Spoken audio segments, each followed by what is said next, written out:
Shalom, tuguhaye ikaze hano ku isengesho ribohora official. Mwebwe mukunda ibiganiro n'ijambo ry'Imana n'amasengesho byose bicishwa kuri iyi channel yanyu yitwa isengesho ribohora official. Imana y'amahoro ibahe umugisha, Imana y'amahoro ibagire neza. Mwebwe abadushyigikira turabibona kuri momo mugakanda akanyenyeri muhabwe umugisha.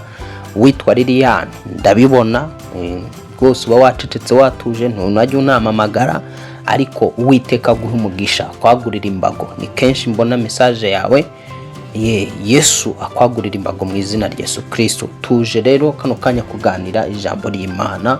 Ijambo tuje kuganira, reka tubanze dusenge. Ni ijambo Imana ikubikiye, igufitiye kandi yiteguye gukoreramo ibikomeye mu buzima bwawe. Nyuma y'iryo jambo turasenga, nawe usengane nanjye ujye mu mwuka mu izina rya Yesu, kugira ngo hagire imiryango ikinguka, hagire imiryango yugururwa ku buzima bwawe. Nubwo mu buzima bwawe ubona hari ibintu byiborotse bikinze kabisa, imbere n'inyuma ukabona imiryango irakinze, ntaho gutoborera, ntaho guca, ntaho kunyura, ariko ijambo rije ku buzima bwawe ni ijambo rizanywe no gusenya ibintu bizengurutse ubuzima bwawe. Ni ijambo rizanywe no gusenya inkike zose zikugose iburyo n'ibumoso, zituma utava ku rwego ngo ujye ku rundi. Data mu izina rya Yesu Kristo, tuje imbere y'amaso yawe. Uri Imana itwoherereza ijambo kuva kera kose mwirema uremeye isi, woherezaga ijambo wicaye mu ntebe yawe y'icyubahiro n'ubwiza. Uwiteka waravugaga ngo habeho umucyo, ako kanya ukaba, kuko icyo uvuze gihwanye n'icyo ukoze, niko imbaraga zawe zikora. Nta watandukanya icyo uvuze n'icyo ukoze, nta watandukanya ijambo n'ibitangaza n'ibikorwa. Aka kanya rero ohereza ijambo ryuzuye ibikorwa ku buzima bw'umuntu wese ukunda isengesho ribohora official, ku buzima bw'umuntu wese uza hano ku isengesho ribohora official. Mu izina rya Yesu Kristo, ngwino wohereza ijambo rimutandukanya n'indwara, rimutandukanya n'amakrize, rimutandukanya n'igisuzuguriro, rimutandukanya n'ubukene, rimutandukanya n'ubusiribateri, rimutandukanya n'uburwayi budakira. Katika jina la Yesu ndatura ngo buri kibazo cyose kirambye kuri uyu muntu kidahinduka, gihora cyari cyacinde. Imbaraga zawe zigisenye kuri uyu muntu. Koresha ijambo ryawe Yesu Kristo, koresha izina ryawe. Izina ryawe ubwaryo ndabizi riratinywa, ibibazo bitinya izina ryawe, abazimu bagatinya izina ryawe Yesu Kristo, amajini agatinya izina ryawe. Ikintu cyose cyumvira izina ryawe kigahinda umushitsi, kuko handitse yuko amavi yose azapfukama n'indimi zose zikatura kuri umwami.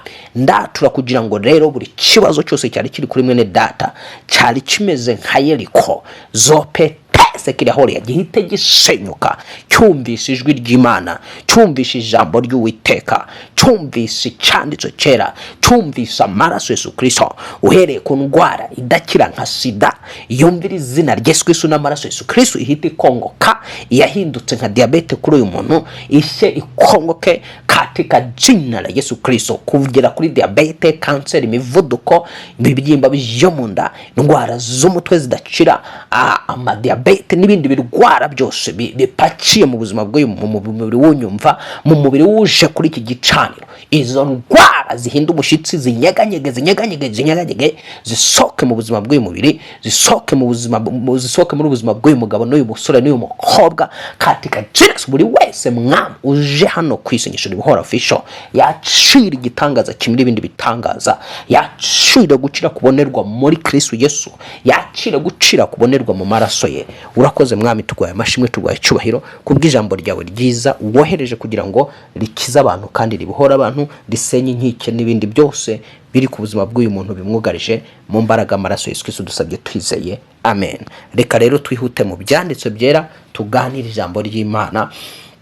Tugiye kujya muri Yosuwa igice cyaho cya 6, niho tugiye kubona ijambo ry'uno munsi.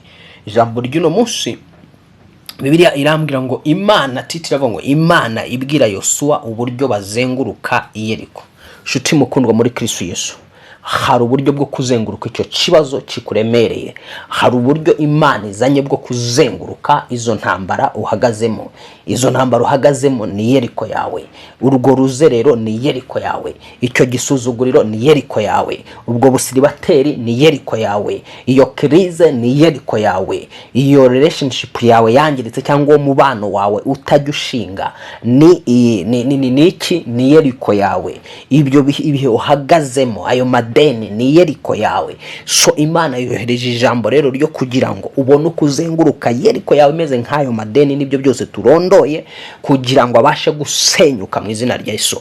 Noneho reka twihute dusome ijambo ry'Imana. Ijambo riravuga ngo Yeriko hari hakinzwe cyane kuko batinyaga Abisiraheli, nta wasokaga kandi nta winjiraga. Umvira ijambo ngo Yeriko hari hakinzwe cyane kuko batinyaga Abisiraheli, nta wasokaga nta n'uwinjiraga. Bishatse kuvuga ngo hari igihe ubwami bw'umwijima bushobora kuza ku buzima bwawe bitewe nuko butinya ko waba umutunzi, bitewe nuko butinya ko waba umukire, bitewe nuko butinya ko waba mu business, umucuruzi ukomeye, bitewe nuko butinya ko waba umuyobozi ukomeye, bitewe nuko butinya ko wagira urugo rwiza, bitewe nuko butinya ko wagira urubyaro rwagira amaboko mu isi, bitewe nuko butinya ko wagira iterambere ryihuse. None ubwo bwami bw'umwijima bukavuga ngo mucinge cyane, mudanangire, ntihagire icinjira mu buzima bw'uriya muntu, ntihagire n'igisohoka mu buzima bw'uriya muntu. Urumva nguko ukuntu byari bimeze Yeriko, ngo hari hacinzwe cyane kuko batinyaga Abisiraheli. Kumbe burya igihe ibintu byadogereye mu buzima bwawe ukabona borokaje zabaye nyinshi, hari imizimu iba yatinye kugiye kurenga imbibi yashyiriweho. Hari imizimu imiryango bapfiriye mu byaha, imyuka bapfiriye mu byaha bagapfira mu bukene, irabona yuko ugiye gutunga imodoka, irabona yuko ugiye kubona ibyo batigeze babona, irabona yuko ugiye gutera imbere. Ya mizimu ikazamuka igacinga impande zombi, iburyo n'ibumoso. Nzanywe akano kanya, nzanywe no kugira ngo iyo mizimu guhunga mu izina rya Yesu Kristo, iyo mizimu guhunga, iyo mizimu guhinga mu izina rya Yesu Kristo. Nibyo koko iragutinya, imyuka yo mu miryango iragutinya, irajomera ikabona yuko nusoza amashuri uzaba umuntu ukomeye, irajomera ikakurebera kure ikabona mu gihe kizaza uzaba uri umuyobozi, irajomera ikareba kure ikabona mu bihe bizaza uzaba ufite umuryango mwiza, umugabo mwiza n'abana beza, urugo ruryoshye. Irajomera ikabona yuko imbere hawe uzaba uri umukozi w'Imana uriho amavuta menshi n'imbaraga nyinshi. Irajomera ikareba igasanga imbere hawe uzaba uri umuntu ugenda amahanga n'uduhugu, ugenda ugaruka, uzenguruka isi ku bw'icyubahiro cy'Imana. Irareba ikitegereza ikabona imbere hawe uri umuntu uzaba ufite amafaranga menshi kuri konte kandi yubahisha Imana.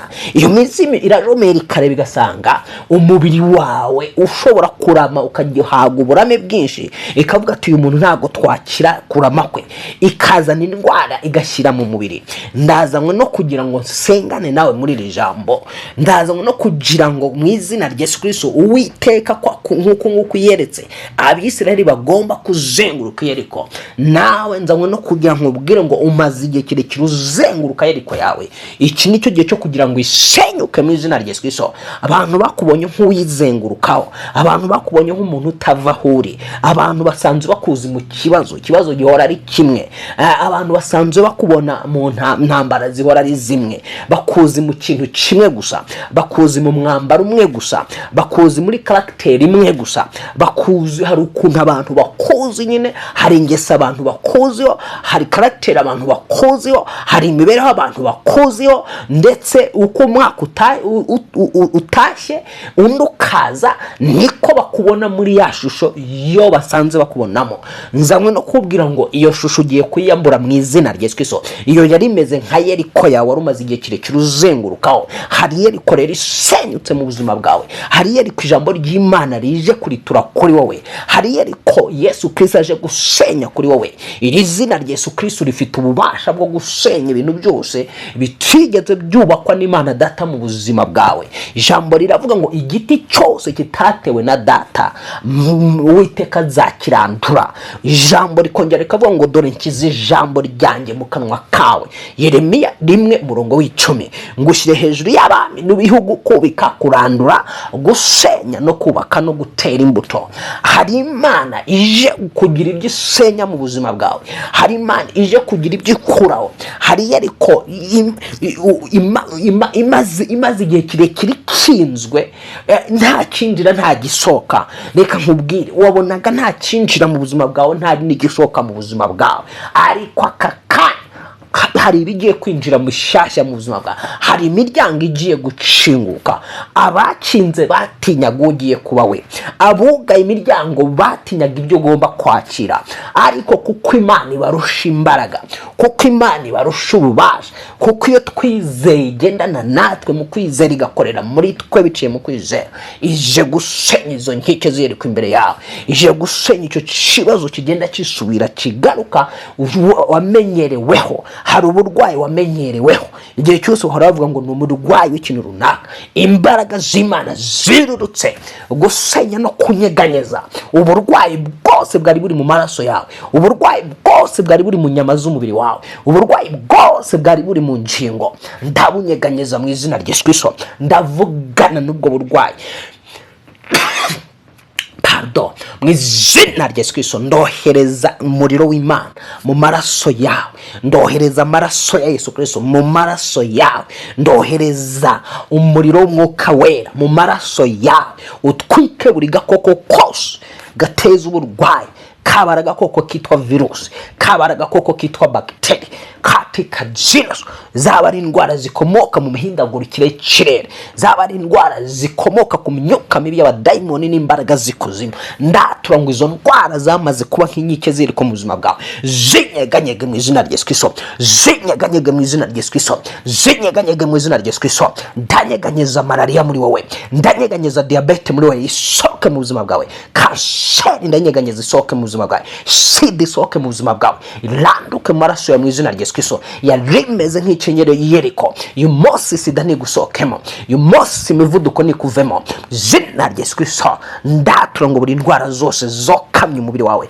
zicaye mu mubiri wawe, izo arizo zose iziterwa n'imyuka mibi, zigusohokemo. Yemwe mwa myuka mibi muri uyu muntu, mugendagenda mu nda ye, mugendagenda mu mubiri we, mugendagenda mu bitugu, myuka y'uburozi, uburozi bw'ibihoherano, uburozi bw'imitongero, ibihubiko, ibitererano, ibitegano, gushikwa. Ndavugana n'umuntu uri muraca mu bihe byo kurogwa kwa Cinareso. Nohereje ijambo muri we risenya amarozi yose, rukamarozi wariye mu izina rya Yesu, rukamarozi wariye mu izina, ndakurutisha buri marozi yose ari mu nda yawe, buri marozi yose yibitse aho ngaho mu nda yo hasi, katika Jesus muri nda yo hasi. Nohereje umuriro w'Imana mu nda yawe yo hasi, ndatura ngo aho hantu ibyo biroga mu nda yawe bisohoke mu izina rya Yesu Kristo. Ndohereza umuriro w'Imana mu muntu ufite ubugomba kwa Cinareso, umwuka w'ubugomba sohoka muri uyu mubiri, umwuka w'ubugomba sohoka muri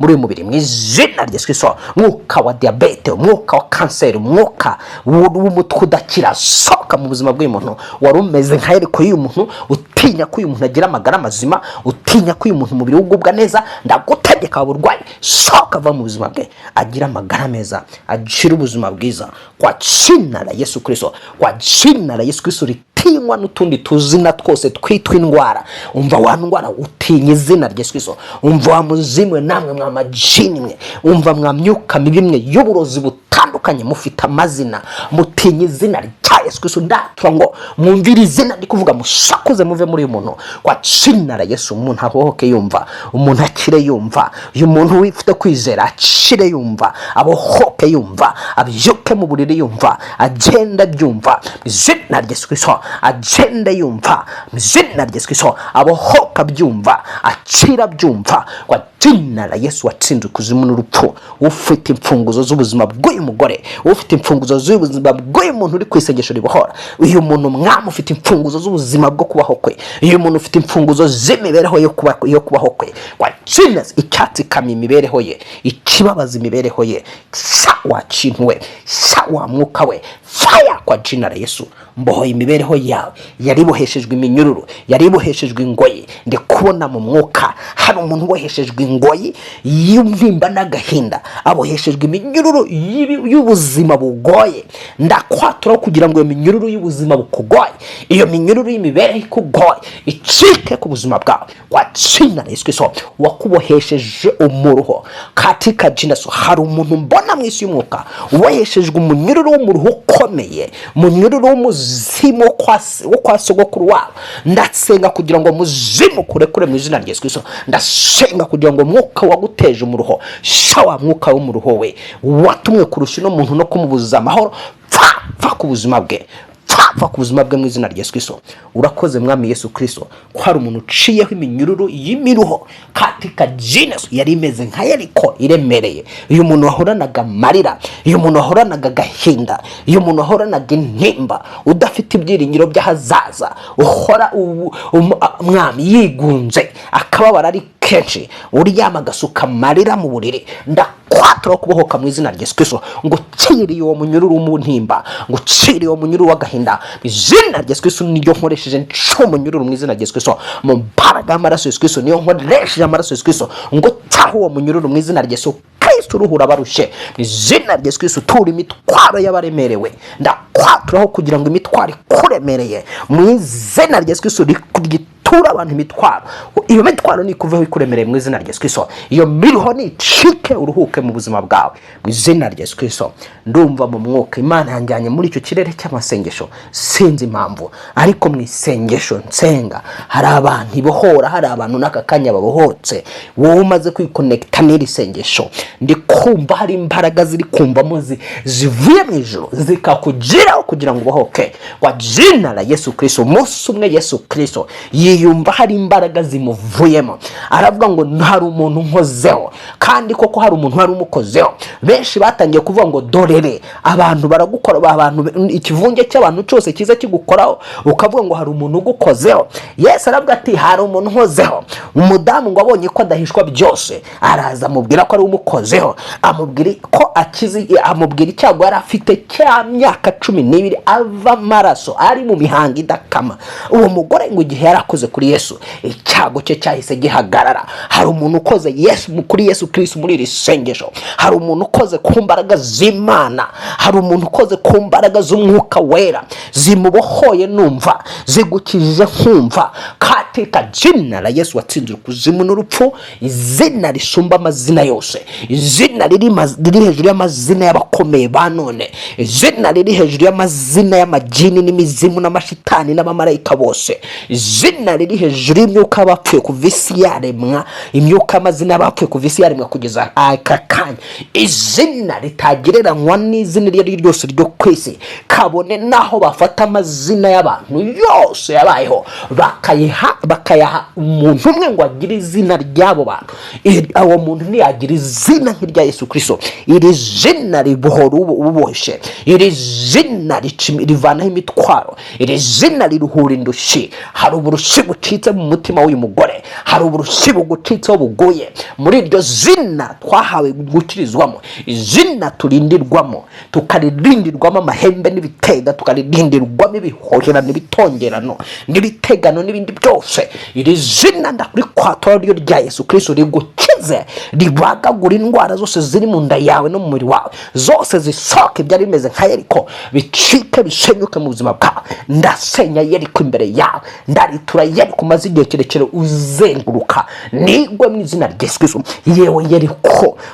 Yeriko, imbere y'uyu mukobwa, imbere y'uyu musore, imbere y'uyu mugabo, imbere y'uyu mukecuru, imbere y'uyu musaza, imbere y'uyu muntu muto, senyuka mu izina rya Yesu Kristo, senyuka mu izina rya Yesu Kristo. Urakoze mwami kusenye Yeriko yariri imbere y'uyu muntu. Izina ryawe rihabwa icyubahiro. Hari za Yeriko ziridutse mu buzima bwawe, zamurira Imana yawe icyubahiro, uyibwire ngo Mana Yeriko irasenyutse. Nari maze igihe kirekire ndi mu buzima bucingiranye, kuko ibyagucingiranye byagucingiye imiryango, byagucingiye imiryango y'imibereho, byagucingiye imiryango yo kubona needs zawe, byose byaragucinyaga. Ariko uyu munsi Uwiteka akugabije Yeriko n'umwami waho. Iyo biriyo ngo akugabije Yeriko n'umwami waho, ruvuga ngo abakugabije ikibazo n'uwagiteje. Uwiteka hari abantu agabije ikibazo n'abagiteje.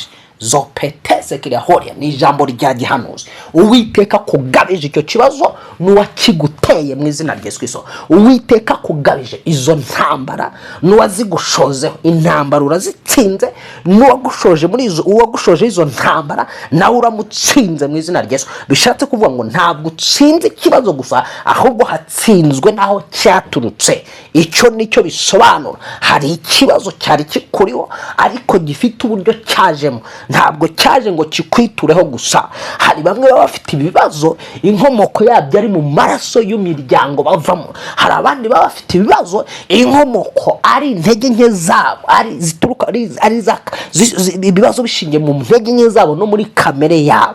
Hari abandi bahura n'ibibazo baba basunikiwe n'imbaraga z'abarozi n'imbaraga z'abapfumu. Hari abandi bahura n'ibibazo bigwirira batazi uko bije, ariko buri bibazo byose bigira inkomoko naho bituruka. Ndayakubwiye ngo Uwiteka kugabije icyo kibazo kandi akugabije n'uwakiguteje mu izina rya Yesu. Bishatse kuvuga ngo rero icyo kibazo ukiriye nk'uryo umutima ugisohotsemo, gishyizwe iherezo, n'uwakiguteje wagipushingaga wakenyegezaga akuweho mu izina rya Yesu Kristo. Iki nicyo bivuze Imana yari ibwiye Yoshua ngo nkugabije Yeriko n'umwami waho. Imana ikugabije Yeriko n'umwami waho,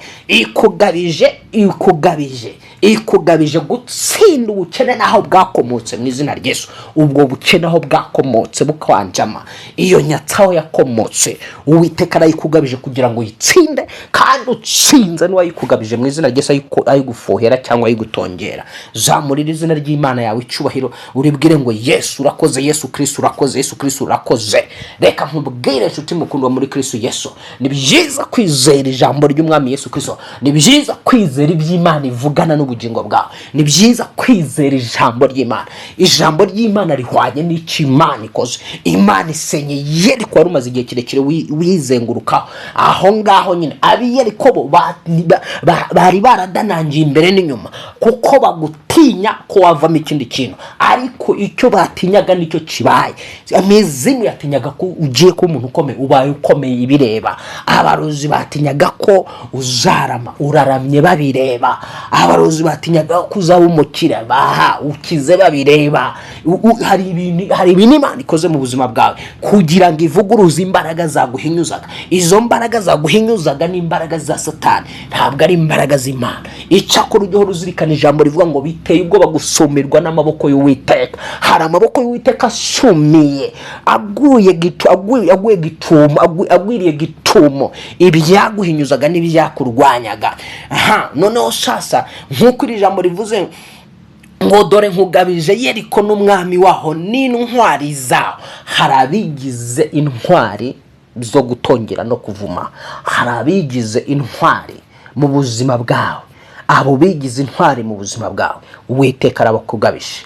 Akugabije abo bapfumu bakurwanya, nabo barozi bakurwanya, abo bajya kukuraguriza, abo bakujyana mu bapfumu, abo bakunegura ku manywa na nijoro, abakunegura ndetse rimwe na rimwe amagambo akakugeraho y'ibyo wavuzwe. We ntugasubiza abantu bakunegura, ntugasubiza abantu bagupinga bihorere. Wowe gusa kora cyane, senga cyane. Niba hari icyo ukora abantu bagupinga, komeza ugikore mu izina rya Yesu. Niba hari ibyo ukora bikanguka ukabona ntibivaho biri, wicika intege, komeza kubikora igihe cyageze kugira ngo Yeriko isenyuke. Noneho ukore byemere, noneho ukore bicemo, noneho abagusekaga, abaguhanze amaso bavuga ngo reka turebe arava yaraganaye. Imbaraga z'Imana zururutse kugufata akaboko kugira ngo ujye aho batatekerezaga kugera, ukandagiza ikirenge aho batifuzaga ko ukandagira, uve ku rwego ujya ku rundi. Buri ruzingo rwose wari waraboheshejwe ruguheza ahantu hamwe. Hari marayika uruciye katika Jesus. Kuzenguruka kwawe kugusenya inzingo zari zikuriho, kuzenguruka kwawe kugusenya Yeriko yari imaze igihe kirekire uyizenguruka ariko utagira icyo ubona. Bisirayeli bazengurutse umunsi wa mbere ntibagira icyo babona, bazenguruka umunsi wa kabiri ntibagira icyo babona, bazenguruka umunsi wa gatatu ntibagira icyo babona, kandi satani bazengurukaga bucece, fightinga bucece. Wicika intege, komeza komeza komeza komeza komeza. Niba usenga usengera ubuzima bwawe, komeza usenga. Niba ukora, komeza ukora icyo wakoraga. Niba hari umuntu mufitanye umubano, wicika intege, komeza. Uraza kugira ku ntego. Niba uri kwiga, komeza wicika intege. Nubwo watsindwa uyu munsi, ejo uzatsinda. Reka gucika intege mwene data. Umwuka wo gucika intege ndawuhanagura mu mutima wawe. Ndasenya umwuka w'urucantege ukuri mu mutima. Sohoka mu buzima bwawe mu izina ry'Yesu. Wa mwuka w'urucantege, sohoka mu mutima w'uyu muntu uri kunyumva. Sohoka mu mutima w'uyu muntu uri kunyumva. Kwa Jesus wo muca intege, kumva yabivamo, yareka no gusenga, yarambirwa, sohoka muri we. Uramuca intege nkande. Umva, hari umwuka wowe uri kunyumva, wari wamaze kugusunikirwa, kuguca intege, ushaka kugira ngo urekure uve mu bintu. Iyo ni umwuka uva ikuzimu, bavuye ku bicaniro by'abadayimoni. Ni umwuka bavuye ku bicaniro by'abazimu b'imiryango.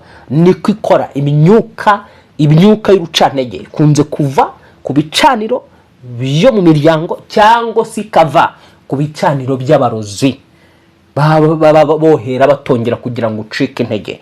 Byibuke mu gihe cy'umwami Baramu,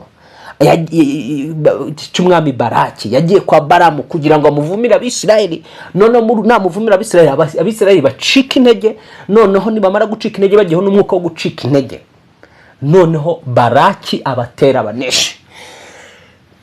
Nukuvuga ngo rero imbaraga zo gucika intege cyangwa umwuka wo gucika intege usunika uvuye ku bicaniro. Ni umwuka w'umuvumo ubuturuka ku bicaniro.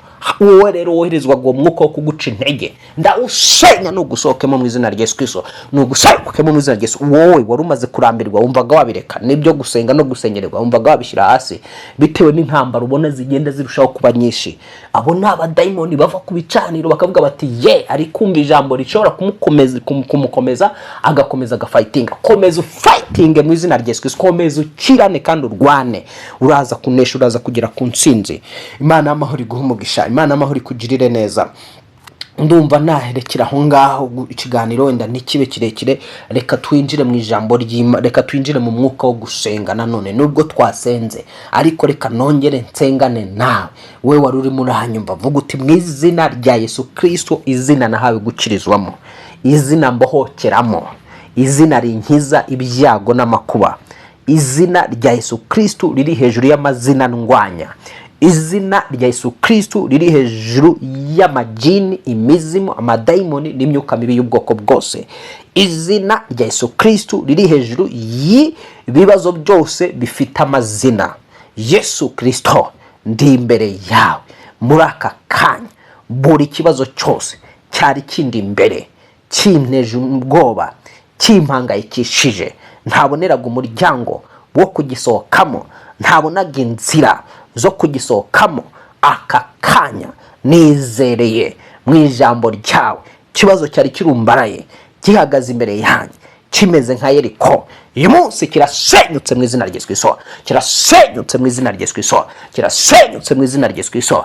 Kirasenyutse mu izina rya Yesu Kristo. Kirasenyutse mu izina rya Yesu Kristo. Kirasenyutse mu izina rya Yesu Kristo. Komeza wature usenye icyo kibazo, senye icyo kibazo, gisenye.